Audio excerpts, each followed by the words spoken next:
দেখা যায় না। কেমনে বের করবা? বুঝের মধ্যে মেহনত, আদাতের মধ্যে মেহনত চালাও।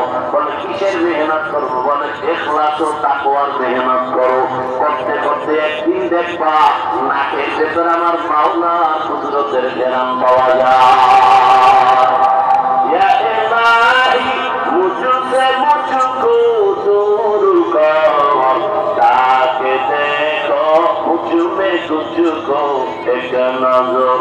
या इलाही तू मेरा महबूब है, या इलाही तू मेरा माशूक है। इबादतेर জন্য আল্লাহ বানাইলেন। ইবাদত কি? ইবাদত কেন? ইবাদত কিভাবে? তিনটা কথার জবাব নেন। ইবাদত কি? কথার জবাব হলো মানুষের জীবনের প্রতিটি ক্ষেত্রে আল্লাহর হুকুমকে বাস্তবায়ন করার নাম হলো ইবাদত। ভালো করে মুখস্থ করেন। অনেকে মনে করে মসজিদে ঢুকো, তাসবিহ টানো, কোরআন তেলাওয়াত করো, জিকির করো, পাগড়ি লাগাও, ইবাদত শেষ।